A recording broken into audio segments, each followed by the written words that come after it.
اعوذ باللہ من الشیطان الرجیم بسم اللہ الرحمن الرحیم نحمدہ ونصلی علی رسولہ الکریم اما بعد رب زدنی علما رب زدنی علما رب زدنی علما ربنا آتنا فی الدنیا حسنۃ وفی الآخرۃ حسنۃ وقنا عذاب النار۔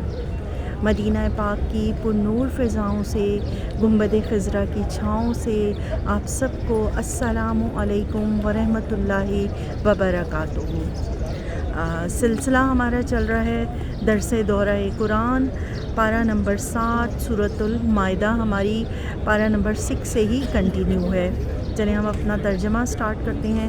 پارہ نمبر 7، اس میں جو سب سے پہلے ان آیات میں جن باتوں کا ذکر آئے گا ان میں یہ بات کا ذکر آئے گا کہ پیغمبروں نے کن لوگوں پر لعنت فرمائی ہے، مطلب وہ لوگ جن پر پیغمبروں کی لعنت ہے ان لوگوں کا ذکر آئے گا۔ اور جب وہ رسول کی طرف نازل کرتا کلام کو سنتے ہیں تو آپ ان کی آنکھیں آنسوؤں سے بہتی ہوئی دیکھتے ہیں، اس سبب سے کہ انہوں نے حق کو پہچان لیا۔ وہ کہتے ہیں کہ اے ہمارے رب، ہم ایمان لے آئے، بس تو ہم کو بھی ان لوگوں کے ساتھ لکھ لے جو تصدیق کرتے ہیں، اور ہمارے پاس کون سا عذر ہے کہ ہم اللہ پر اور جو حق ہم کو پہنچا ہے اس پر ایمان نہ لائیں، اور ہم اس بات کی امید رکھتے ہیں کہ ہمارا رب ہم کو نیک لوگوں کی رفاقت میں داخل کرے گا۔ اس لیے ان کو اللہ ان کے اس قول کی وجہ سے ایسے باغ دکھا دے گا جن کے نیچے نہریں جاری ہوں گی، وہ ان میں ہمیشہ ہمیش رہیں گے، اور نیک لوگوں کا یہی بدلہ ہے۔ اور جن لوگوں نے کفر کیا اور ہماری آیات کو جھٹلاتے رہے وہ لوگ دوزخ والے ہیں۔ اے ایمان والو، اللہ نے جو پاکیزہ چیزیں تمہارے لیے حلال کی ہیں ان کو حرام مت کرو اور حد سے آگے مت نکلو، بے شک اللہ حد سے نکلنے والوں کو پسند نہیں کرتا۔ اب آگے کی آیات میں قسم کے کفارے کا ذکر ہوگا، اور قسم کا کفارہ کیا ہے؟ 10 مساکین کو کھانا کھلانا۔ اور اللہ نے جو چیزیں تم کو دی ہیں ان میں سے حلال مرغوب چیزیں کھاؤ، اور اللہ سے ڈرو جس پر تم ایمان رکھتے ہو۔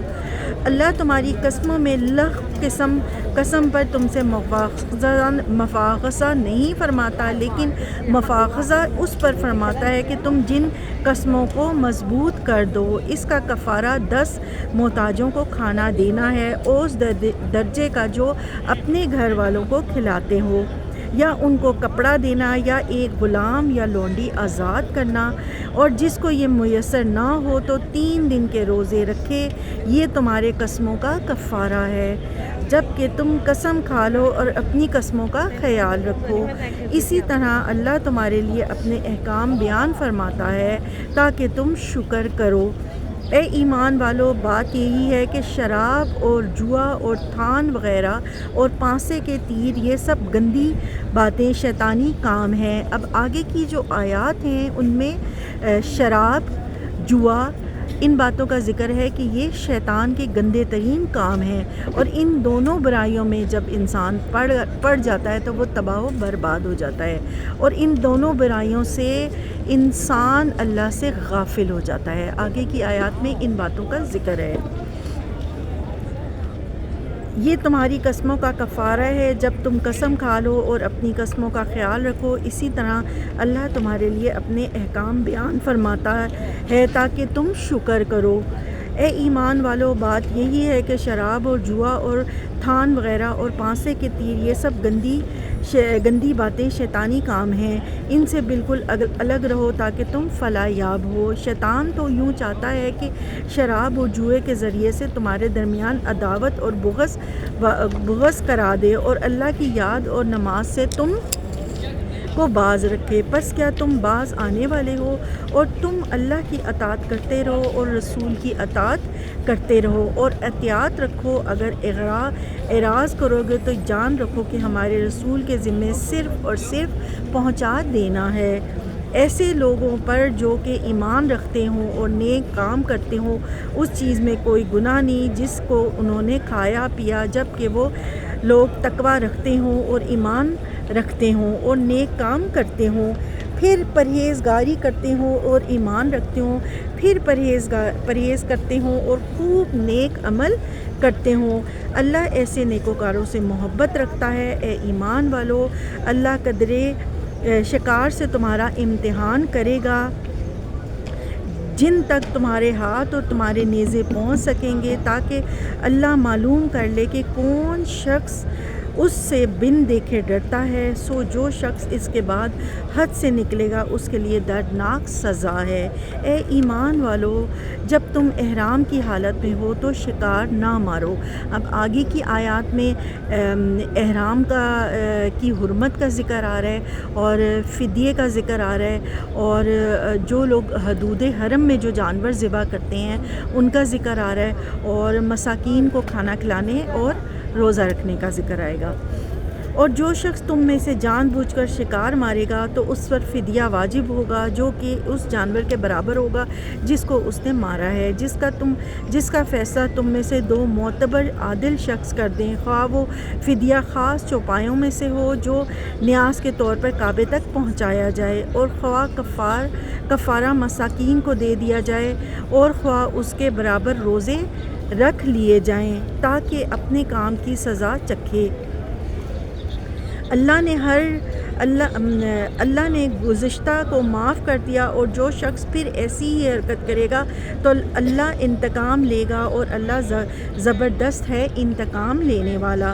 تمہارے لیے دریا کا شکار پکڑنا اور اس کا کھانا حلال کیا گیا ہے تمہارے فائدے کے لیے اور مسافروں کے لیے، اور خشکی کا شکار پکڑنا تمہارے لیے حرام کیا گیا ہے جب تک تم حالت احرام میں رہو، اور اللہ سے ڈرو جس کے پاس تم جمع کیے جاؤ گے۔ اللہ نے کعبے کو، جو کہ ادب کا مقام ہے، لوگوں کے لیے قائم رہنے کا سبب قرار دیا ہے، اور عزت والے مہینوں کو بھی، اور حرم میں قربان ہونے والے جانور کو بھی، اور ان جانوروں کو بھی جن کے گلے میں پٹے ہوں۔ یہ اس لیے کہ تم اس بات کا یقین کر لو کہ بے شک اللہ آسمانوں اور زمین کے اندر کی تمام چیزوں کا علم رکھتا ہے، اور بے شک اللہ سب چیزوں کو خوب جانتا ہے۔ تم یقین جانو کہ اللہ سخت سزا دینے والا بھی ہے، اور اللہ بڑی مغفرت اور بڑی رحمت والا بھی ہے۔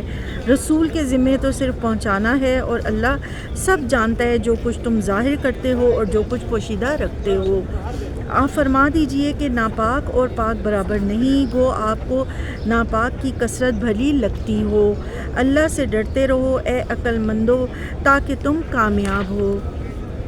اے ایمان والو، آگے کی آیات میں جو ہے نا ان جانوروں کی قسمیں اور نام ہیں جو کفار اپنے بتوں کے لیے نظر و نیاز کیا کرتے تھے، ان جانوروں اور بتوں کا ذکر ہے۔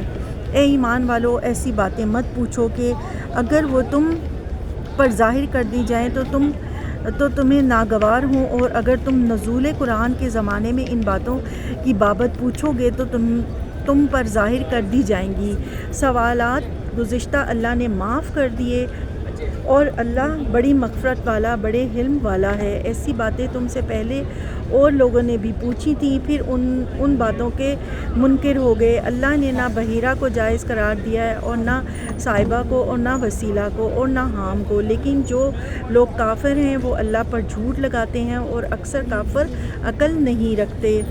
اور جب ان سے کہا جاتا ہے کہ اللہ نے جو احکام نازل فرمائے ہیں ان کی طرف اور رسول کی طرف رجوع کرو، تو کہتے ہیں کہ ہمیں وہی کافی ہے جس پر ہم نے اپنے بڑوں کو دیکھا، اگرچہ ان کے بڑے نہ کچھ سمجھ بوجھ رکھتے ہوں اور نہ ہدایت رکھتے ہوں۔ اے ایمان والو، اپنی فکر کرو جب تم راہ راست پر چل رہے ہو، تو جو شخص گمراہ رہے اس سے تمہارا کوئی نقصان نہیں۔ اللہ ہی کے پاس تم سب کو جانا ہے، پھر وہ تم کو بتلا دے گا جو کچھ تم سب کرتے ہو۔ اے ایمان والو، اگر تم میں سے کسی کو موت آ جائے تو وصیت کے وقت اپنے مسلمانوں میں سے 2 صاحب عدل گواہ بنا لے، اور اگر تم حالت سفر میں ہو تمہیں موت آ لے تو 2 غیر مسلموں کو بھی گواہ بنا سکتے ہو۔ اب آگے کی آیات ہیں، اس میں ان کا کچھ تھوڑا سا شان نزول ہے، اور وہ شان نزول یہ ہے کہ بنی سہم کا ایک شخص تھا کہ جو دوران سفر انتقال کر گیا، اور اس کے ساتھی جو تھے تیمم داری اور عدی بن بلد کا جو تھے ان کا یہ نام تھا، اور وہ اس کا وراثتی سامان جو ہے اس میں سے انہوں نے ایک چاندی کا پیالہ جو ہے وہ چرا لیا، اور بعد میں وہ ان سے برآمد ہو گیا۔ تو اس سے یہ اس ٹائپ کا ایک اس کا شان نزول ہے۔ تفاسیر کی کلاس میں تفاسیر میں آپ کو اس کا شان نزول مل جائے گا، میں نے آپ کو مختصر سا اس کا حوالہ دیا ہے۔ چلیں آگے پڑھیں۔ اگر تم کچھ شک پڑ جائے تو ان دونوں کو نماز کے بعد مسجد روک لو، پھر وہ اللہ کی قسم اٹھا کر کہیں کہ ہم کسی ذاتی مفاد کی خاطر شہادت کو بیچنے والے نہیں، خواہ ہمارا کوئی رشتہ دار ہی کیوں نہ ہو، اور نیز یہ کہ ہم اللہ کی خاطر گواہی کو نہیں چھپائیں گے، اور اگر ایسا کریں تو ہم مجرم ہیں۔ مطلب یہ چیز ہے کہ اگر کوئی شخص انتقال کر جائے تو اس کی وراثت کے مال کو چرا لینا، ہڑپ کر لینا گناہ کبیرہ صغیرہ ہے، اور اسی کا شان نزول ہے۔ بنی سہم کا جو قبیلہ ہے، اس بنی سہم کا جو شخص تھا، اسی سے ریلیٹڈ جو ہے نا اس کا شان نزول آیا کہ جو شخص وفات پا جائے اس کی وراثت میں کچھ غصب کر لو تو رب تعالیٰ کا کتنا دردناک عذاب ہے ایسے لوگوں کے لیے۔ چلیں ہم ترجمے کی طرف آتے ہیں۔ خواہ ہمارا کوئی رشتہ دار ہی کیوں نہ ہو، اور نیز یہ کہ ہم اللہ کی خاطر گواہی کو نہیں چھپائیں گے، اور اگر ایسا کریں تو ہم مجرم ہیں۔ پھر اگر یہ پتہ چل جائے کہ وہ دونوں گناہ میں ملوث ہو کر حق بات کو دبا گئے تو ان کی جگہ دو اور گواہ کھڑے ہوں گے جو پہلے دونوں غیر مسلم گواہوں سے اہل تر ہوں، اور ان لوگوں کی طرف سے جن کی حق تلفی ہوئی ہے وہ اللہ کی قسم اٹھا کر کہیں کہ ہماری شہادت ان پہلے گواہوں کی شہادت سے زیادہ سچی ہے، اور ہم نے کوئی زیادتی نہیں کی۔ اگر ہم نے ایسا کیا تو بلا شبہ ہم اس وقت ظالموں میں سے ہوں گے۔ اس طریقے سے زیادہ توقع کی جا سکتی ہے کہ لوگ ٹھیک ٹھاک شہادت دیا کریں، یا اس بات سے ڈر جائیں کہ کہیں ان کی قسموں کے بعد دوسری قسموں سے ان کی تردید نہ ہو جائے۔ آگے کی جو آیات ہیں ان میں حضرت عیسیٰ علیہ السلام کے معجزات کا ذکر آئے گا، ان کے حواریوں کا عجیب و غریب مطالبہ کہ ہمیں مائدہ جو ہے اپنے رب سے کہیں کہ وہ ہمارے لیے آسمان سے ایسا دسترخوان نازل کریں جس پر لذیذ کھانے چنے ہوئے ہیں۔ اللہ نے فرمایا میں ایسا کر دوں گا، لیکن اگر اس کے باوجود بھی یہ لوگ ایمان نہ لے کے آئے اور کفر پر ڈٹے رہے تو پھر ان کے لیے دردناک عذاب ہے۔ یہ اسی سے ریلیٹڈ ہے۔ یہ سورۃ مائدہ جو ہے، مائدہ کا مطلب ہی دسترخوان ہوتا ہے۔ تو اب ہم ترجمے کی طرف آتے ہیں۔ اور اللہ سے ڈرتے رہو اور ان کے احکام دھیان سے سنو، اور اللہ نافرمان لوگوں کو راہ نہیں دکھاتا۔ اللہ جس روز تمام پیغمبروں کو جمع کرے گا پھر ارشاد فرمائے گا کہ تم کو کیا جواب ملا تھا؟ وہ عرض کریں گے کہ ہمیں کچھ خبر نہیں، بے شک تو ہی پوشیدہ باتوں کو پورا جاننے والا ہے۔ جبکہ اللہ ارشاد فرمائے گا کہ اے عیسیٰ ابن مریم، میرا انعام یاد کرو جو تم پر اور تمہاری والدہ پر ہوا جب میں نے تم کو روح القدس سے تائید کی۔ یہاں پہ جو روح القدس ہے وہ حضرت جبرائیل علیہ السلام سے مراد ہے۔ تم لوگوں سے کلام کرتے تھے گود میں بھی اور بڑی عمر میں بھی، جبکہ میں نے تم کو کتاب اور حکمت کی باتیں اور تورات اور انجیل کی تعلیم دی، اور جبکہ تم میرے حکم سے گارے سے ایک شکل بناتے تھے جیسے پرندے کی شکل ہوتی ہے، پھر تم اس کے اندر پھونک مار دیتے تھے جس سے وہ پرندہ بن جاتا تھا میرے حکم سے، اور تم اچھا کر دیتے تھے مادرزاد اندھے کو اور کوڑی کو میرے حکم سے، اور جب کہ تم مردوں کو نکال کھڑا کر لیتے تھے میرے حکم سے، اور جب کہ میں نے بنی اسرائیل کو تم سے باز رکھا جب تم ان کے پاس دلیلیں لے کر آئے تھے، پھر ان میں جو کافر تھے انہوں نے کہا تھا کہ یہ کھلے جادو کے سوا اور کچھ بھی نہیں۔ ان باتوں سے ہمیں کیا اس سبق سے ہمیں کیا ملتا ہے؟ نتیجہ ملتا ہے کہ انبیاء علیہ السلام بھی جو کام کیا کرتے تھے وہ بھی ان کے تمام معجزات اور ان کی تمام چیزیں اللہ کے حکم کے مطابق ہوتی تھی۔ تمام انبیاء اللہ کے حکم کے تابع ہوتے تھے، ٹھیک ہے۔ اور حضرت عیسیٰ علیہ السلام بھی جو معجزات دکھایا کرتے تھے وہ تمام معجزات اللہ کے حکم کے مطابق ہوتے تھے۔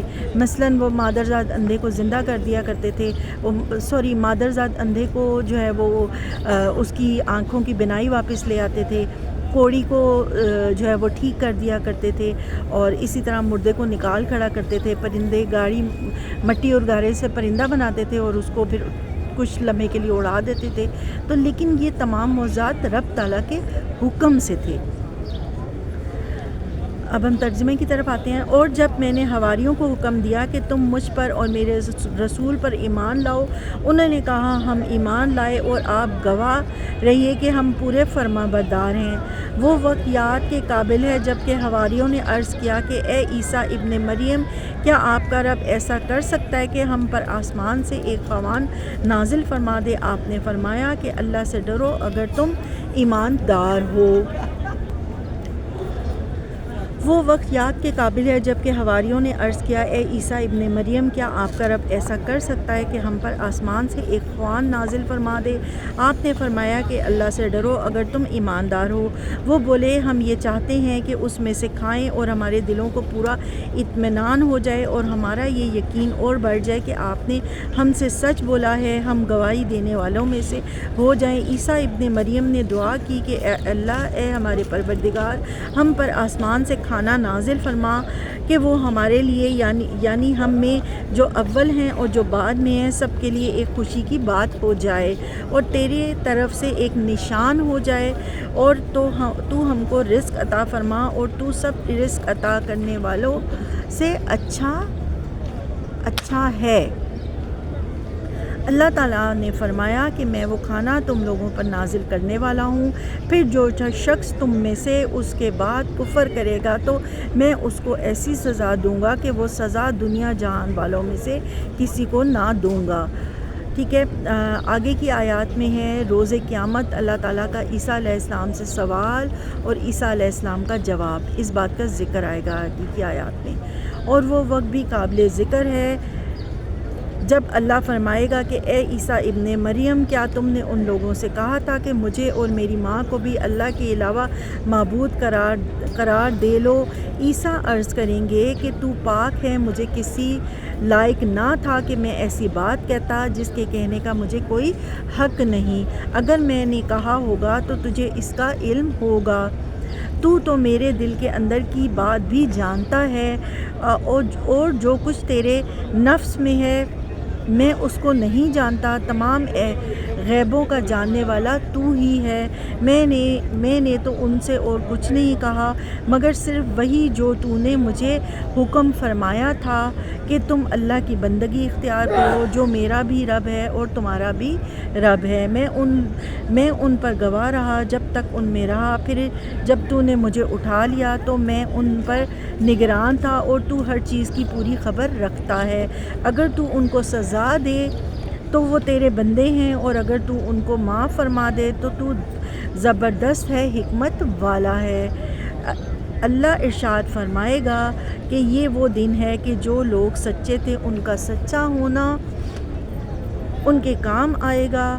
ان کو ایسے باغ ملیں گے جن کے نیچے نہریں جاری ہوں گی، جن میں وہ ہمیشہ ہمیش رہیں گے۔ اللہ ان سے راضی اور خوش، اور وہ اللہ سے راضی اور خوش ہیں۔ یہ بہت بڑی کامیابی ہے۔ اللہ ہی کی ہے سلطنت آسمان کی اور زمین کی اور ان چیزوں کی جو ان میں موجود ہیں، اور وہ ہر شے پر پوری قدرت رکھتا ہے۔ بسم اللہ الرحمن الرحیم۔ اب ہماری سورۃ الانعام شروع ہو گئی ہے، پارہ ہمارا 7واں ہی چل رہا ہے، اور سورۃ الانعام کا مطلب ہوتا ہے چوپائے، اور اس میں آگے جو آیات ہیں ان میں جن باتوں کا ذکر آئے گا اس میں دلائل رسالت کا ذکر آئے گا، دلائل آخرت کا ذکر آئے گا، اصول شریعت کا ذکر آئے گا، عقائد احکام کا ذکر آئے گا، اور اللہ نے انسانوں کو رسول کیوں بنایا، امت مسلمہ جو ہے وہ کی شرک سے کیسے حفاظت ہوگی، ان باتوں کا ذکر آئے گا آگے کی آیات میں۔ تمام تعریفیں اللہ ہی کے لائق ہیں جس نے آسمان کو اور زمین کو پیدا کیا اور تاریکیوں اور نور کو بنایا۔ پھر بھی کافر لوگ غیر اللہ کو اپنے رب کے برابر قرار دیتے ہیں۔ وہ ایسا ہے جس نے تم کو مٹی سے بنایا، پھر ایک وقت معین کیا اور دوسرا معین وقت خاص اللہ ہی کے نزدیک ہے۔ پھر تم رکھتے ہو وہی ہے معبود برحق آسمان اور معبود برحق آسمانوں میں بھی اور زمین میں بھی. وہ تمہارا پوشیدہ تمہارے ظاہر احوال کو جانتا ہے اور تم جو کچھ عمل کرتے ہو اس کو جانتا ہے. اور ان کے پاس کوئی نشانی بھی ان کے رب کی نشانیوں میں سے نہیں آتی مگر وہ اس سے اعراض ہی کرتے ہیں. انہوں نے اس کی سچی کتاب کو بھی جھٹلایا جب کہ وہ ان کے پاس پہنچی، سو جلد ہی ان کو اس چیز کی خبر مل جائے گی جس کے ساتھ یہ لوگ مذاق کیا کرتے تھے. کیا انہوں نے نہیں دیکھا کہ ان سے پہلے کتنی جماعتیں ہلاک کر چکے ہیں جس کو ہم نے دنیا میں ایسی قوت دی تھی کہ وہ قوت نہیں دی، اور ہم نے ان پر خوب بارش برسائی اور ہم نے ان کے نیچے سے نہریں جاری کی، پھر ہم نے ان کو ان کے گناہوں کے سبب ہلاک کر ڈالا اور ان کے بعد دوسری جماعتوں کو پیدا کر دیا. اور اگر ہم کاغذ پر لکھا ہوا کوئی نوشتہ آپ پر نازل فرماتے پھر اس کو بھی یہ لوگ اپنے ہاتھوں سے چھو بھی لیتے تب بھی یہ کافر لوگ یہی کہتے کہ یہ کچھ بھی نہیں مگر سری جادو ہے. اور یہ لوگ یوں کہتے ہیں کہ ان کے پاس کوئی فرشتہ کیوں نہیں اتارا گیا، اور اگر ہم کوئی فرشتہ بھیج دیتے تو یہ سارا قصہ ہی ختم ہو جاتا، پھر ان کو ذرا مہلت نہ دی جاتی. اور اگر ہم کسی فرشتے کو رسول بناتے تو بھی اسے ہم انسانی شکل ہی میں اتارتے، ہم انہیں اس شعبے میں ڈال دیتے جس میں وہ اب پڑے ہوئے ہیں. اور واقعی آپ سے پہلے جو پیغمبر ہوئے ان کے ساتھ بھی مذاق کیا گیا. آگے کی آیات میں جن باتوں کا ذکر ہے کہ رزق کا ذمہ صرف اور صرف رب تعالیٰ کے پاس ہے. آپ فرما دیجئے کہ ذرا زمین میں چلو پھرو پھر دیکھو کہ لوگ جھٹلانے والوں کا کیا انجام ہوا. آپ کہہ دیجئے کہ جو کچھ آسمانوں اور زمین میں موجود ہے یہ سب کس کی ملکیت ہے. آپ کہہ دیجئے کہ سب اللہ ہی کی ملکیت ہے. اللہ نے مہربانی فرمانا اپنے اوپر لازم فرما لیا ہے. تم کو اللہ قیامت کے روز جمع کرے گا، اس میں کوئی شک نہیں. جن لوگوں نے اپنے آپ کو گھاٹے میں ڈالا ہے سو وہ ایمان نہیں لائیں گے. اور اللہ ہی کی ملک ہے اور وہ سب کچھ جو رات میں اور دن میں رہتا ہے وہ وہی بڑا سننے والا اور بڑا جاننے والا ہے. آپ کہہ دیجئے کہ کیا اللہ کے سوا جو کہ آسمانوں اور زمین کا پیدا کرنے والا ہے اور جو کہ کھانے کو دیتا ہے اور اسے نہیں کھلایا جاتا میں کسی اور کو معبود قرار دوں. آپ فرما دیجئے کہ مجھ کو یہ حکم ہوا ہے کہ سب سے پہلے میں اسلام قبول کروں اور تو شرک کرنے والوں میں سے ہرگز نہ ہو جانا. آپ کہہ دیجئے کہ میں اپنے رب کا کہا نہ مانوں تو میں ایک بڑے دن کے عذاب سے ڈرتا ہوں، اور جس شخص سے اس روز وہ عذاب ہٹا دیا جائے گا تو اس پر اللہ نے بڑا رحم کیا اور یہ سری کامیابی ہے. اور اگر تجھ کو اللہ کوئی تکلیف پہنچائے تو اس کا دور کرنے والا اللہ کے سوا اور کوئی نہیں، اور اگر تجھ کو اللہ کوئی نفع پہنچائے تو وہ ہر چیز پر پوری قدرت رکھنے والا ہے. اور وہی اللہ اپنے بندے کے اوپر غالب ہے، برتر ہے، اور وہی بڑی حکمت والا اور پوری خبر رکھنے والا ہے. اور آپ کہہ دیجئے کہ گواہی دینے کے لیے سب سے بڑی چیز کون ہے. آپ کہہ دیجئے کہ اللہ وہ میرے اور تمہارے درمیان گواہ ہے، اور میری طرف یہ قرآن وحی کیا گیا ہے تاکہ میں اس کے ذریعے سے تم کو اور جس کو یہ قرآن پہنچے ان سب کو ڈراؤں. اور تجھ کو اللہ کوئی تکلیف پہنچائے تو اس کا دور کرنے والا اللہ کے سوا اور کوئی نہیں، اور اگر تجھ کو اللہ کوئی نفع پہنچائے تو وہ ہر چیز پر پوری قدرت رکھنے والا ہے. اور وہی اللہ اپنے بندوں کے اوپر غالب ہے اور برتر ہے، اور وہی بڑی حکمت والا اور پوری خبر رکھنے والا ہے. آپ کہہ دیجئے کہ گواہی دینے کے لیے سب سے بڑی چیز کون ہے. آپ کہہ دیجئے کہ اللہ وہ میرے تمہارے درمیان گواہ ہے، اور میری طرف یہ قرآن وحی کیا گیا ہے تاکہ میں اس کے ذریعے سے تم کو اور جس کو یہ قرآن پہنچے ان سب کو ڈراؤں. کیا تم سچ مچ یہی گواہی دو گے کہ اللہ کے ساتھ کچھ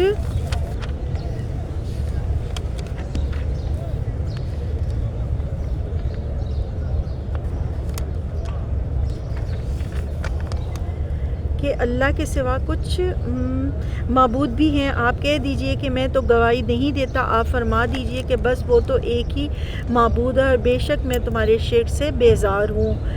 جن لوگوں کو ہم نے کتاب دی وہ رسول کو اس طرح پہچانتے ہیں جس طرح اپنے بیٹوں کو پہچانتے ہیں۔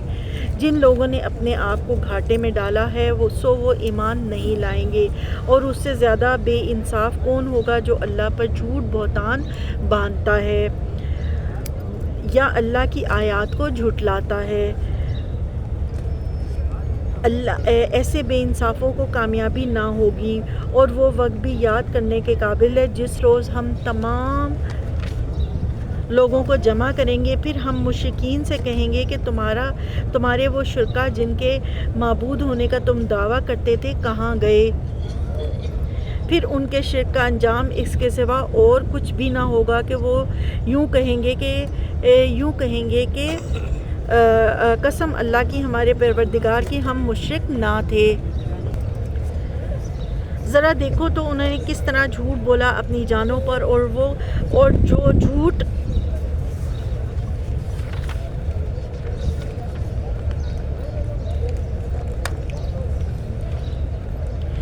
موش تراشا کرتے تھے وہ ان سے غائب ہو گئے، اور ان میں سے بعض ایسے ہیں کہ آپ کی طرف کان لگاتے ہیں، اور ہم نے ان کے دلوں پر پردہ ڈال رکھا ہے اس سے کہ وہ اس کو سمجھیں، اور ان کے کانوں میں ڈانٹ دے رکھی ہے، اور اگر وہ لوگ تمام دلائل کو دیکھ لیں تو بھی ان پر کبھی ایمان نہ لائیں، یہاں تک کہ جب یہ لوگ آپ کے پاس آتے ہیں تو آپ سے خواہ مخواہ جھگڑتے ہیں۔ مشرکین کا کیا عمل تھا؟ آگے کی آیات میں اس بات کا ذکر ہے کہ مشرکین جو ہیں وہ آپ صلی اللہ علیہ وآلہ وسلم کے پاس آ کر قرآن سنتے تھے، لیکن ان کو ہدایت نصیب نہیں ہوتی تھی، اور یہ کتنی بڑی مشرکین کی جو ہے وہ بد نصیبی ہے کہ وہ نبی پاک صلی اللہ علیہ وآلہ وسلم کے پاس آ کر قرآن سن بھی لیتے تھے، لیکن اس کے باوجود بھی ان کو ہدایت نصیب نہیں ہوتی تھی۔ یہ لوگ آپ کے پاس آتے ہیں تو آپ سے خواہ مخواہ جھگڑتے ہیں، یہ لوگ جو کافر ہیں یوں کہتے ہیں کہ یہ تو کچھ بھی نہیں، صرف پہلے لوگوں کی داستانیں ہیں، اور یہ لوگ اس سے دوسروں کو بھی روکتے ہیں، خود بھی اس سے دور رہتے ہیں، اور یہ لوگ اپنے آپ ہی کو تباہ کریں اور کچھ خبر نہیں رکھتے۔ اور اگر آپ اس وقت دیکھیں کہ جب یہ دوزخ کے پاس کھڑے کیے جائیں تو کہیں گے ہائے کیا اچھی بات ہو کہ ہم پھر واپس بھیج دیے جائیں، اور اگر ایسا ہو جائے تو ہم اپنے رب کی آیات کو نہ جھٹلائیں اور ہم ایمان والوں میں سے ہو جائیں، بلکہ جس چیز کو اس سے پہلے چھپایا کرتے تھے وہ ان کے سامنے آ گئی ہے، اور اگر وہ لوگ پھر واپس بھیج دیے جائیں تب بھی وہ وہی کام کریں گے جس سے ان کو منع کیا گیا تھا، اور یقیناً وہ بالکل جھوٹے ہیں، اور وہ کہتے ہیں کہ صرف یہی دنیاوی زندگی ہماری زندگی ہے اور ہم زندہ نہ کیے جائیں گے، اور اگر آپ اس وقت دیکھیں جب وہ اپنے رب کے سامنے کھڑے کیے جائیں گے۔ اچھا، آگے کی آیات میں ان باتوں کا ذکر ہے کہ دنیا کی زندگی جو ہے وہ صرف اور صرف کھیل تماشا ہے، اور آخرت کی زندگی ابدی ہے، اور کہتے ہیں کہ یہ صرف دنیاوی زندگی ہماری زندگی ہے اور ہم زندہ نہ کیے جائیں گے، اور اگر آپ اس وقت دیکھیں جب وہ اپنے رب کے سامنے کھڑے کیے جائیں گے، اللہ فرمائے گا کہ کیا یہ امر واقعی نہیں ہے؟ وہ کہیں گے کہ بے شک قسم ہمارے رب کی، اللہ فرمائے گا تو اب اپنے کفر کے غوث عذاب کو چکھو، بے شک خسارے میں پڑے وہ لوگ جنہوں نے اللہ سے ملاقات کی حقیقت کو جھٹلایا، یہاں تک کہ جب وہ معینہ وقت ان پر اچانک آ پہنچے گا تو کہیں گے کہ ہائے افسوس ہماری کوتاہی پر جو اس کے بارے میں ہوئی، اور حالت ان کی یہ ہوگی کہ وہ اپنے بوجھ اپنی کمر پر لادے ہوں گے، خوب سن لو کہ بری ہوگی وہ چیز جس کو وہ لادیں گے، اور دنیاوی زندگی تو کچھ بھی نہیں بجز لہو لعب کے، اور آخرت کا گھر متقیوں کے لیے بہتر ہے، کیا تم سوچتے سمجھتے نہیں ہو؟ ہم خوب جانتے ہیں کہ آپ کو ان کی باتیں غم زدہ کرتی ہیں، سو یہ آپ کو جھوٹا نہیں کہتے، لیکن یہ ظالم تو اللہ کی آیتوں کا انکار کرتے ہیں۔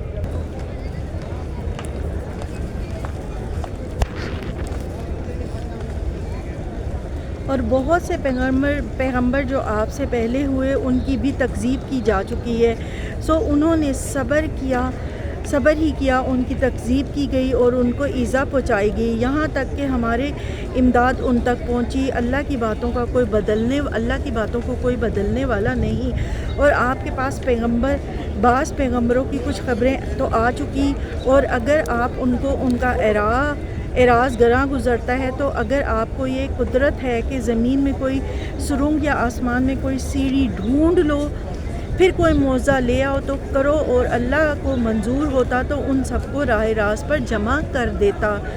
سو آپ نادانوں میں سے نہ ہو جائیے، وہی لوگ قبول کرتے ہیں جو سنتے ہیں، اور مردوں کو اللہ زندہ کر کے اٹھائے گا، پھر سب اللہ ہی کی طرف لائے جائیں گے۔ اور وہ لوگ کہتے ہیں کہ ان کے رب کی طرف سے ان پر کوئی معجزہ کیوں نہیں نازل کیا گیا؟ آپ فرما دیجئے کہ اللہ کو بے شک پوری قدرت ہے اس پر کہ وہ معجزہ نازل فرما دے، لیکن ان میں سے اکثر بے خبر رہتے ہیں۔ اور جتنی قسم کے جاندار زمین پر چلنے والے ہیں، اور جتنی قسم کے پرند جانور ہیں کہ اپنے دونوں بازوؤں سے اڑتے ہیں، ان میں سے کوئی قسم ایسی نہیں کہ جو تمہاری طرح کے گروہ نہ ہوں۔ ہم نے دفتر میں کوئی چیز نہیں چھوڑی، پھر سب اپنے پروردگار کے پاس جمع کیے جائیں گے۔ اور جو لوگ ہماری آیتوں کی تکذیب کرتے ہیں، وہ تو طرح طرح کی ظلمتوں میں بہرے گونگے ہو رہے ہیں۔ اللہ جس کو چاہے بے راہ کر دے اور جس کو چاہے سیدھی راہ پر لگا دے۔ آپ کہہ دیجئے کہ اپنا حال تو بتاؤ کہ اگر تم پر اللہ کا کوئی عذاب آ پڑے یا تم پر قیامت ہی آ پہنچے، تو کیا اللہ کے سوا کسی اور کو پکارو گے اگر تم سچے ہو؟ بلکہ خاص اسی کو پکارو گے جس کے لیے تم پکارو گے، جس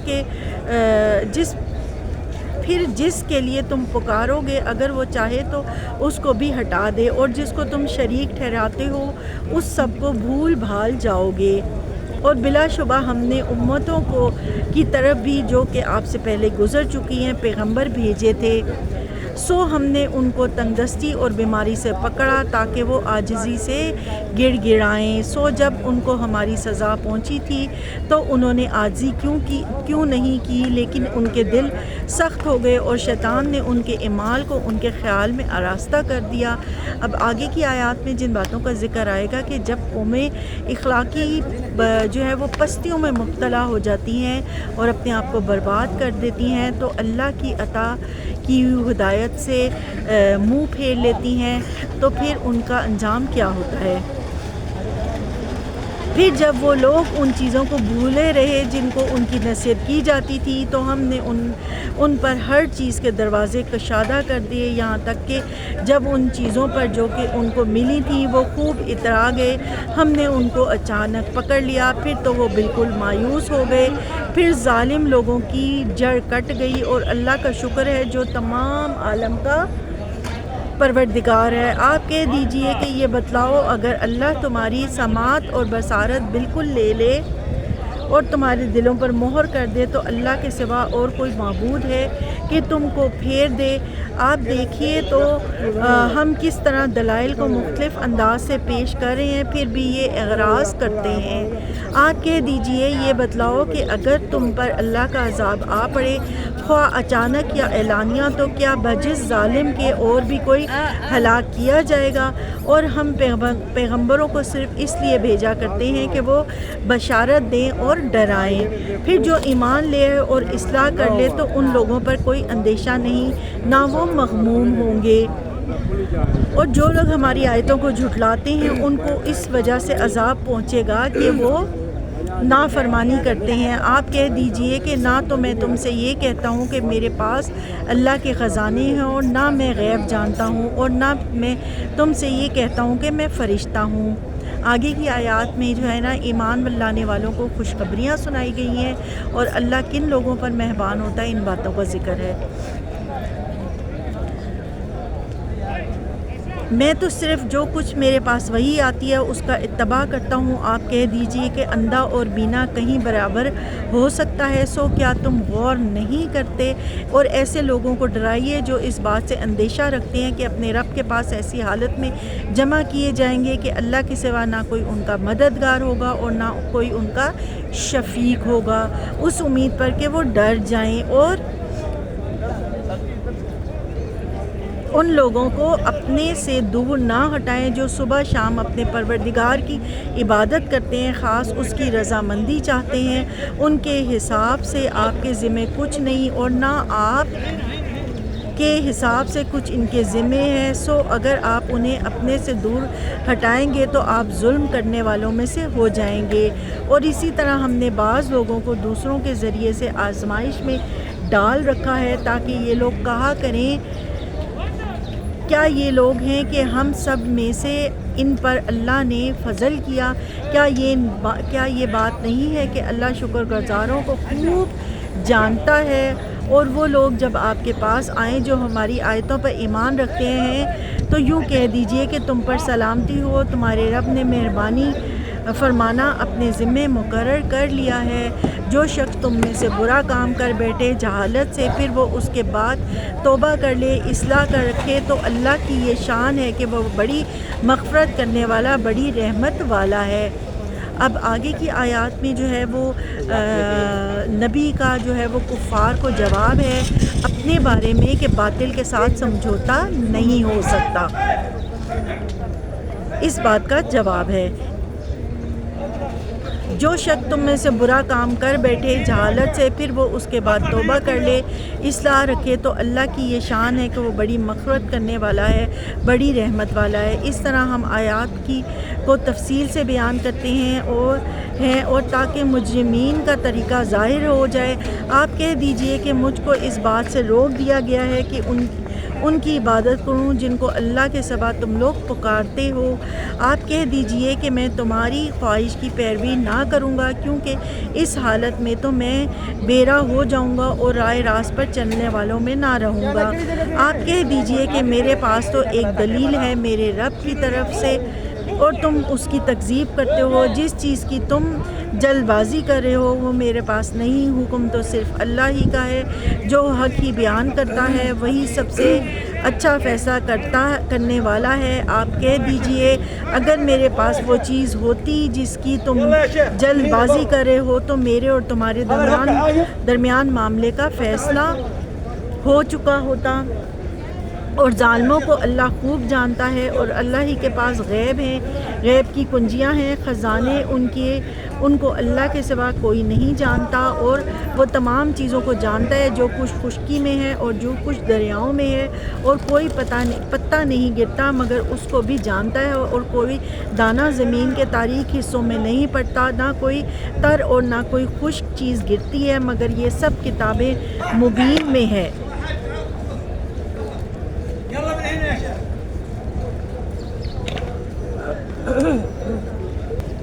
اب آگے کی آیات میں جن باتوں کا ذکر آ رہا ہے وہ یہ ہے کہ اللہ کے عذاب کی 3 صورتیں ہیں، اور ڈوبنے والے جو ہے وہ معبود نہیں ہوتے، اور نبی ہمیشہ عقیدہ توحید پر ہوتا ہے۔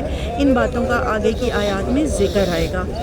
اور اللہ ہی کے پاس ہیں غیب کی کنجیاں، خزانے، ان کو اللہ کے سوا کوئی نہیں جانتا، اور وہ تمام چیزوں کو جانتا ہے جو کچھ خشکی میں ہے اور جو کچھ تری میں ہے اور جو کچھ دریاؤں میں ہے، اور کوئی پتہ نہیں گرتا مگر وہ اس کو بھی جانتا ہے، اور کوئی دانہ زمین کے تاریک حصے میں نہیں پڑتا، اور نہ کوئی تر اور نہ کوئی خشک چیز گرتی ہے مگر یہ سب کتاب مبین میں ہیں۔ اور وہ ایسا ہے کہ رات میں تمہاری روح کو قبض کر دیتا ہے، اور جو کچھ تم دن میں کرتے ہو اس کو جانتا ہے، تم کو جگائے اٹھاتا ہے تاکہ میعاد معین تمام کر دی جائے، پھر اسی کی طرف تم کو جانا ہے۔ پھر وہ تم کو بتلائے گا جو کچھ تم کیا کرتے تھے، وہی اپنے بندوں کے اوپر غالب ہے، برتر ہے، تم پر نگرانی کرنے والے فرشتے بھیجتا ہے، یہاں تک کہ جب تم میں سے کسی کو موت آ پہنچتی ہے تو اس کی روح ہمارے بھیجے ہوئے قبض کر لیتے ہیں اور ذرا کوتاہی نہیں کرتے، پھر سب اپنے مالک حقیقی کے پاس لائے جائیں گے۔ خوب سن لو فیصلہ اللہ ہی کا ہوگا اور وہ بہت جلد حساب لے گا۔ آپ کہہ دیجئے وہ کون ہے جو تم کو خشکی اور دریاؤں کے اندھیرے سے نجات دیتا ہے؟ تم اس کو پکارتے ہو گڑ گڑا کر اور چپکے چپکے اگر تو ہم کو ان سے نجات دے دے تو ہم ضرور شکر کرنے والوں میں سے ہو جائیں گے۔ آپ کہہ دیجئے کہ اللہ ہی تم کو اس سے نجات دیتا ہے اور ہر غم سے تم پھر بھی شرک کرنے لگتے ہو۔ آپ کہیے اس پر بھی وہی قادر ہے تم پر کوئی عذاب تمہیں اوپر سے بھیج دے یا تمہارے پاؤں تلے سے، یا کہ تم کو گروہ گروہ کر کے سب کو بھڑکا دے اور تمہارے ایک کو دوسرے کی لڑائی چکھا دے۔ آپ دیکھیے تو صحیح ہم کس طرح دلائل مختلف انداز سے بیان کرتے ہیں، شاید وہ سمجھ جائیں۔ اور آپ ہی قوم نے اس دن قرآن کو جھٹلایا حالانکہ وہ سراسر حق ہے۔ آپ کہہ دیجئے کہ میں تم پر دروغہ مقرر نہیں کیا گیا۔ ہر خبر کے وقوع کا ایک وقت ہے اور جلد ہی تم کو معلوم ہو جائے گا۔ اور جب آپ ان لوگوں کو دیکھیں گے جو ہماری آیات میں عیب جوئی کر رہے ہیں تو ان لوگوں سے کنارہ کش ہو جائیں یہاں تک کہ وہ کسی اور بات میں لگ جائیں۔ اور اگر آپ کو شیطان بھلا دے تو یاد آنے کے بعد پھر ایسے ظالم لوگوں کے ساتھ مت بیٹھیں، اور جو لوگ پرہیزگار ہیں ان ظالموں کے حساب میں کسی چیز کی ذمہ داری نہیں، لیکن ان کے ذمے نصیحت کر دینا ہے، شاید وہ تقوی اختیار کریں۔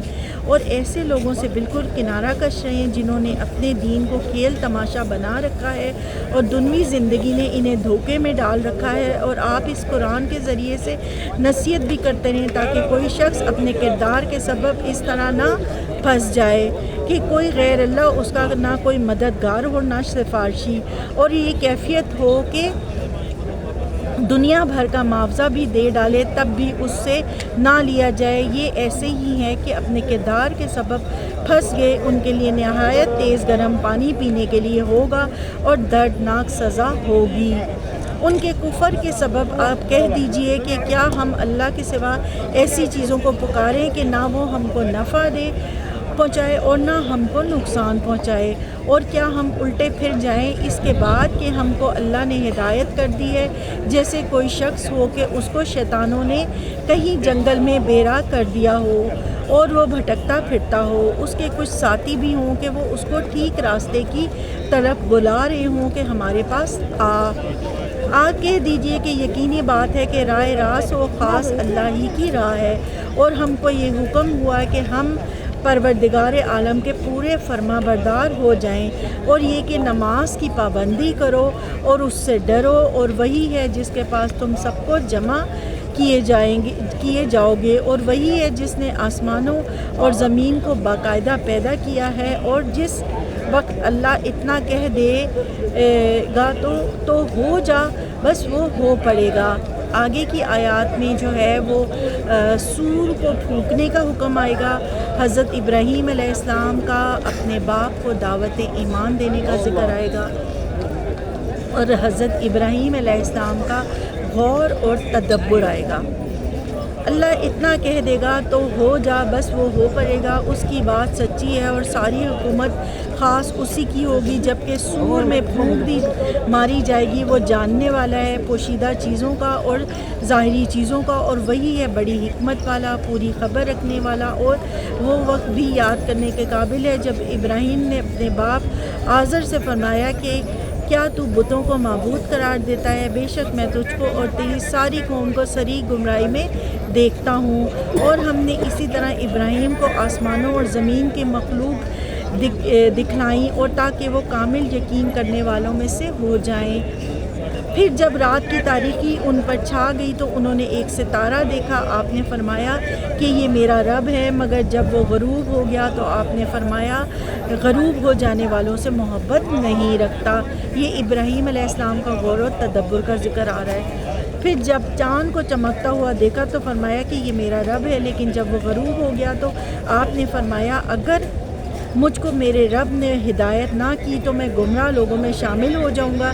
پھر جب آفتاب کو چمکتا ہوا دیکھا تو فرمایا کہ یہ میرا رب ہے، یہ تو سب سے بڑا ہے۔ پھر جب وہ غروب ہو گیا تو آپ نے فرمایا اے میری قوم، بے شک میں تمہارے ساتھ شرک سے بیزار ہوں، میں اپنا رخ اس کی طرف کرتا ہوں جس نے آسمانوں اور زمین کو پیدا کیا یکسو ہو کر، اور میں شرک کرنے والوں میں سے نہیں ہوں۔ اور ان سے ان کی قوم جھگڑا کرنے لگی۔ آپ نے فرمایا کیا تم اللہ کے معاملے میں مجھ سے جھگڑا کرتے ہو حالانکہ اس نے مجھ کو طریقہ بتلا دیا ہے، اور میں ان چیزوں سے جن کو تم اللہ کے ساتھ شریک بناتے ہو نہیں ڈرتا؟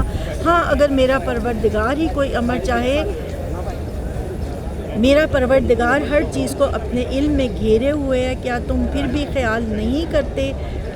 میں ان چیزوں سے کیسے ڈروں جن کو تم نے شریک بنایا ہے، حالانکہ تم اس بات سے نہیں ڈرتے کہ تم نے اللہ کے ساتھ ایسی چیزوں کو شریک ٹھہرایا جس پر اللہ نے کوئی دلیل نازل نہیں کی۔ فرمائی سو ان دو جماعتوں میں سے امن کا زیادہ مستحق کون ہے؟ اگر تم خبر رکھتے ہو جو لوگ ایمان لائے اور اپنے ایمان کو شرک کے ساتھ آلودہ نہیں کیا، انہی کے لیے امن ہے اور وہی راہ راست پر چل رہے ہیں۔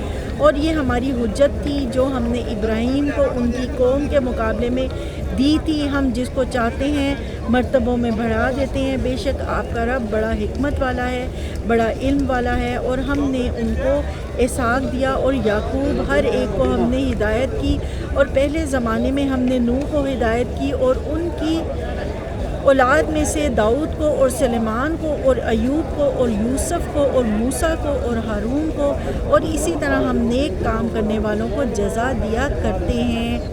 اور نیز زکریا کو اور یحییٰ کو اور عیسیٰ کو اور الیاس کو، سب نیک لوگوں میں سے تھے، اور اسماعیل کو اور یسع کو اور یونس کو اور لوط کو، اور ان میں سے ہر ایک کو تمام جہان والوں پر ہم نے فضیلت دی، اور ان کے کچھ باپ داداؤں کو اور کچھ اولادوں کو اور کچھ بھائیوں کو، اور ہم نے ان کو مقبول بنایا، ہم نے ان کو راہ راست کی ہدایت کی۔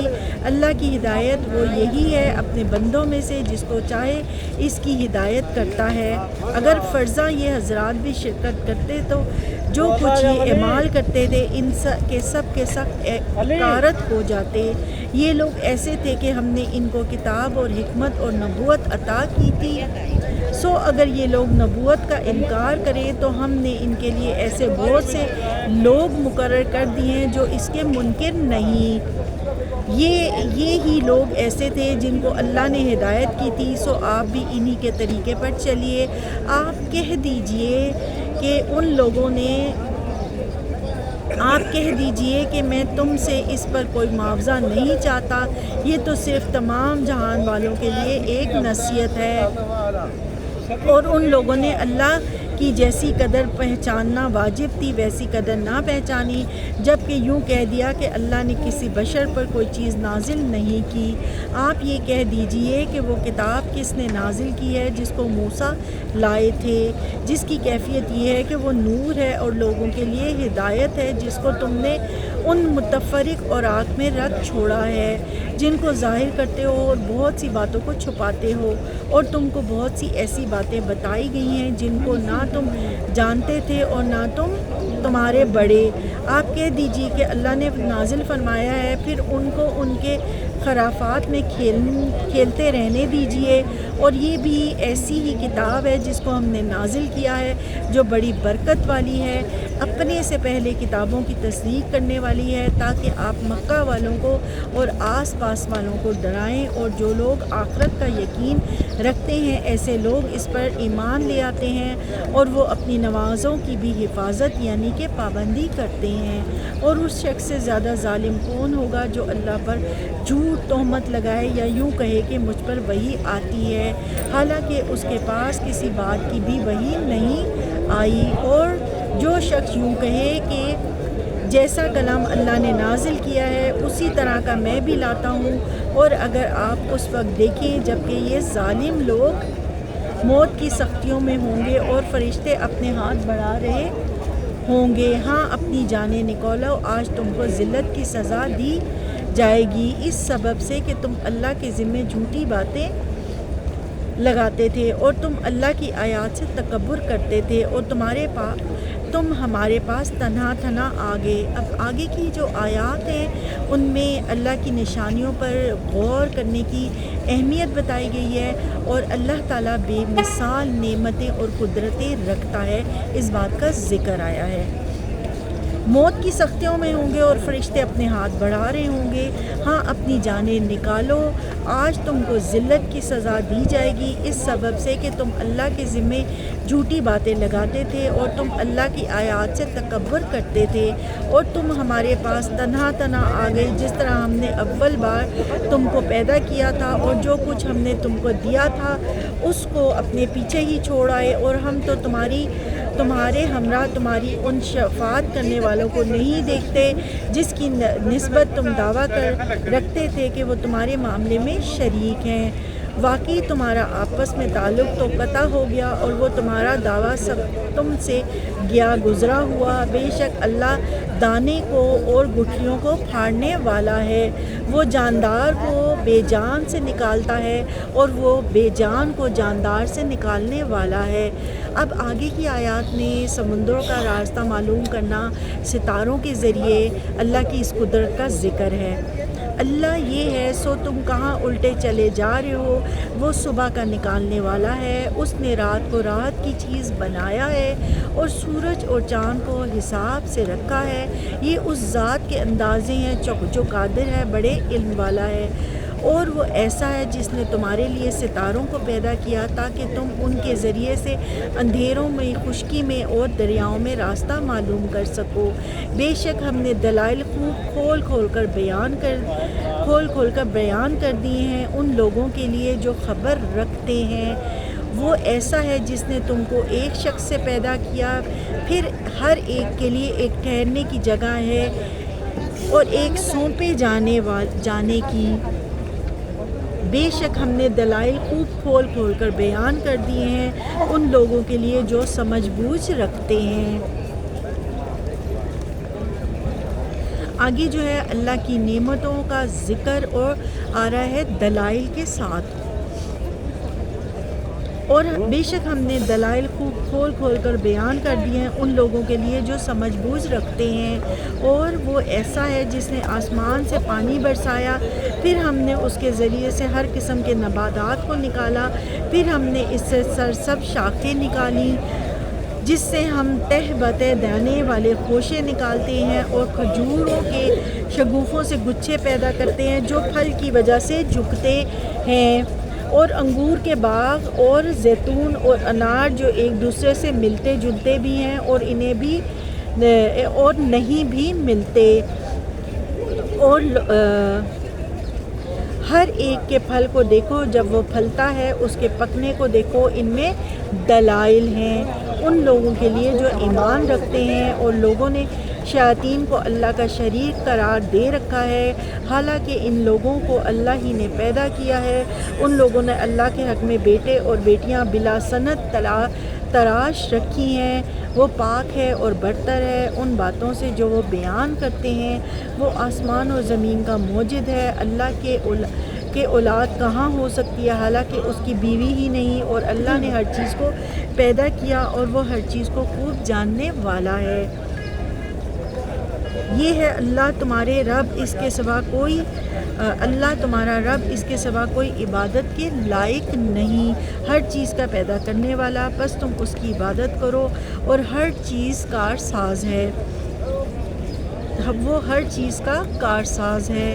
نگاہیں اس کو نہیں پا سکتی جبکہ وہ نگاہوں کو پا لیتا ہے، اور وہی بڑا باریک بین ہے۔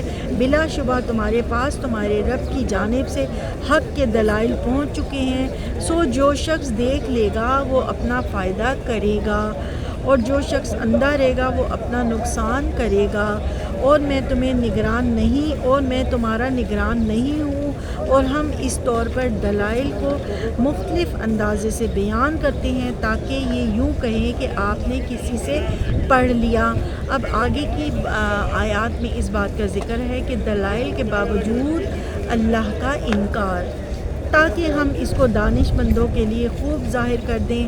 آپ خود اس طریق پر چلتے رہیے جس کی وحی آپ کے رب کی طرف سے آپ کے پاس آئی ہے، اللہ کے سوا کوئی عبادت کے لائق نہیں۔ مشرکین سے کنارہ کیجیے، اور اللہ کو منظور ہوتا تو یہ شرک نہ کرتے، اور ہم نے آپ کو ان کا نگران نہیں بنایا اور نہ آپ ان پر نگہبان ہیں۔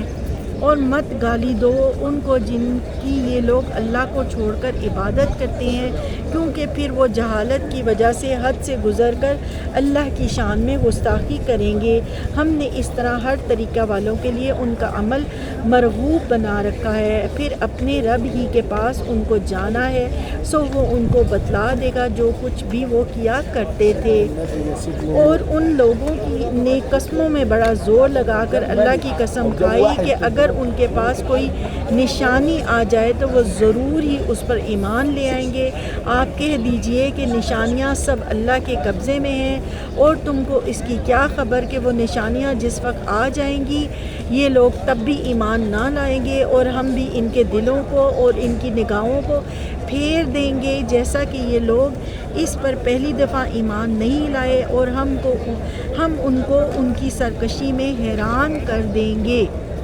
اچھا، اب ہمارا پارہ نمبر 7 مکمل ہوا، آگے ہمارا پارہ نمبر 8 شروع ہوگا۔ اللہ تعالیٰ ابھی ہماری صورت انعام جو ہے وہ کنٹینیو رہے گی پارہ نمبر 8 میں بھی۔ رب تعالیٰ میرا اور آپ کا حامی و ناصر ہو۔ اللہ رب العزت ہم نے آج کے پارے میں جو بھی خیر پڑھا، جو بھی خیر کی بات پڑھی، اللہ رب العزت ہم سب کو وہ خیر عطا کرے، اور ہم نے جو شر کی باتیں پڑھی اللہ رب العزت ہمیں اس شر سے بچا کے رکھے۔ رب تعالیٰ ہمیں ایمان کی زندگی اور ایمان کی موت نصیب فرمائے۔ رب تعالیٰ ہم سب کو دین ہدایت کی اور سچائی کی راہ دکھائے۔ اس قرآن کا نور، اس قرآن کی روشنی ہماری زندگیوں میں شامل کر دے، اس قرآن کے نور سے ہماری زندگیوں کو روشن کر دے۔ اور جس نے مجھے دعا کے لیے کہا، اس جگہ رب تعالیٰ تمام سننے والوں کی، تمام دیکھنے والوں کی دلی مرادوں کو رب تعالیٰ پورا کرے۔ ہر دیکھنے والے کو، ہر سننے والے کو اللہ رب العزت میرے نبی کے اس دربار کی حاضری نصیب فرمائے۔ میری تمام مسلم سسٹر کی جتنی اسٹوڈنٹس ہیں، جتنی خواتین ہیں، میری بہنیں، اللہ تعالیٰ ان سب کے لیے خیر کے اسباب پیدا کرے۔ رب تعالیٰ ان سب کی دلی مرادوں کو پورا کرے، ان سب کی زندگیوں میں ایمان کا نور شامل ہو، ہدایت نصیب ہو، ایمان والی زندگی، ایمان والی موت نصیب ہو۔ تمام سننے والوں کو اللہ تعالیٰ خیر کثیر عطا فرمائے، نور ہدایت عطا فرمائے، صراط مستقیم عطا فرمائے، اور میرا پروردگار ہم سب کا حامی و ناصر ہو۔ اللہم صلی علی محمد النبی الامی وآلہ وسلم۔ السلام علیکم ورحمۃ اللہ وبرکاتہ۔ میں نے سوچا کہ میں اس پاک سرزمین میں موجود ہوں، نبی پاک صلی اللہ علیہ وآلہ وسلم کے دربار میں موجود ہوں، دربار مصطفیٰ میں موجود ہوں، تو میں آپ سب کو بھی اس جگہ کا نظارہ کرا دوں، مسجد نبوی کا۔ اور آج جمعے کا دن ہے، آپ سب لوگ اس جگہ کا نظارہ کیجئے۔ جی، یہ آپ دیکھیے گنبد خضرا کی چھاؤں میں ہم موجود ہیں۔ درود و سلام پڑھ لیجئے، اور آپ نے انہی پیغمبر عظیم کا کلام سنا، انہی کے گھر میں، انہی کے دربار میں بیٹھ کے سنا۔ اللہ تعالیٰ ہم سب کو اس پہ عمل کرنے والا بنائے۔ آج جمعے کا دن ہے، آج مسجد میں کچھ سادہ ہی رش ہے۔ آج رمضان کا دوسرا عشرہ سٹارٹ ہو گیا ہے، رحمتوں اور برکتوں کے ساتھ۔ میری تمام بہن بھائی مجھے بہت ریکویسٹ کرتے ہیں کہ ہمیں مسجد کا دیدار کروائیں، ہمیں اپنے نبی کے دربار کی جو ہے وہ پرفضا، پر نور فضاؤں کو دکھائیں۔ تو اس لیے میری خواہش تھی کہ میں آپ کو ان جگہوں کا نظارہ کرا دوں۔ اللہ رب العزت ہم سب کی یہاں پہ حاضری قبول کرے، اور میری دعا ہے کہ سب سننے والے، سب دیکھنے والے، سب کو یہاں کی حاضری نصیب ہو۔ میں آپ کو مزید گنبد خضرا کی قریب کا نظارہ کراتی ہوں۔ یہ آپ دیکھیے کس قدر حسین منظر ہے، کس قدر خوبصورت منظر ہے۔ اس وقت تمام لوگ جمعے کی تیاری کر رہے ہیں۔ نبی پاک پہ صلاۃ و سلام پڑھ لیجئے۔ یہ دیکھیے حسین ترین منظر ہے۔ میں کوشش کرتی ہوں کہ آپ کو گنبد خضرا کی مزید ٹھنڈی ٹھنڈی چھاؤں دکھاؤں اور آپ اس سے مزید مستفید ہوں، اور میری تمام بہنیں، میری تمام ساتھی، میری قرآن کلاس کا گروپ، تمام مسلم سسٹرز کا گروپ، اور جتنے میرے سبسکرائبر ہیں، جتنے مجھے دیکھنے والے ہیں، اللہ رب العزت آپ سب کو یہاں کی حاضری نصیب فرمائے۔ اللہ تعالیٰ آپ سب کو یہاں کی خیر اور یہاں کی برکتیں نصیب فرمائے۔ میرا رب آپ سب کے لیے یہاں کی بہت ساری نعمتوں کو، یہاں کی بہت ساری برکتوں کو آپ کے گھروں میں شامل کرے، اور جس نے مجھے دعاؤں کے لیے کہا ان سب کی دعائیں اس گنبد خضرا کے نیچے اللہ میرے تمام سننے والے میں سے اگر کوئی بیمار ہے، اگر کسی کے اوپر قرض ہے، کوئی دلی ذہنی پریشانی میں مبتلا ہے، اللہ سب کی پریشانیاں دور کرے، اللہ سب کو صحت کاملہ عطا فرمائے، اللہ سب کے دسترخوانوں میں برکت عنایت فرمائے۔ آپ تمام لوگ، تمام بہنیں میری نگاہوں میں ہوتی ہیں، میرے قرآن کلاس والے، قرآن کی گروپ والے، آپ سب میرے ساتھ ہیں۔ اللہ تعالیٰ آپ کے بچوں کو صحت، تندرستی، زندگی عطا فرمائے، اور بھی میرے بہت سارے پیارے ہیں جن کا میں یہاں پہ نام لے کے ذکر نہیں کر سکتی، لیکن وہ سب جانتے ہیں کہ میں ان کے لیے دلی دعائیں کرتی ہوں۔ پروردگار سب کی حاضری یہاں پہ کرے۔ تو آپ سب کی خواہش پہ، آپ سب کی درخواست پہ میں جس حد تک آپ کو یہاں کا نظارہ کرا سکتی تھی، خوبصورت چھتریوں کا سما، گنبد خضرا کی چھاؤں، میں آپ کو جو کچھ دکھا سکتی تھی میں نے آپ کو دکھایا۔ رب کریم یہاں کی بار بار حاضری نصیب فرمائے، ہر دیکھنے والے کو، ہر سننے والے کو بار بار کی حاضری نصیب فرمائے۔ الصلاۃ والسلام علیکہ یا رسول اللہ، الصلاۃ والسلام علیکہ یا حبیب اللہ، الصلاۃ والسلام علیکہ یا نبی اللہ، الصلاۃ والسلام علیکہ یا رسول اللہ۔ آپ سب کی طرف سے میں نے عظیم بارگاہ کے عظیم شہنشاہ کو، ہم سب کے شہنشاہ کو سلام پیش کر دیا ہے، اس دربار میں سلام پیش کر دیا آپ سب کا۔ جزاک اللہ خیر۔ اللہم صلی علی محمد النبی الأمی و آلہ وسلم۔ یہ دیکھیے میں آپ کو کوشش کر رہی ہوں گنبد خضرا اور قریب سے دکھا پاؤں۔ درود و سلام پڑھ لیجئے۔ اللہم صلی علی محمد نبی الأمی و آلہ وسلم۔ یا رسول اللہ تیرے در کی فضاؤں کو سلام، یا رسول اللہ تیرے در کی فضاؤں کو سلام۔ السلام علیکم ورحمۃ اللہ وبرکاتہ۔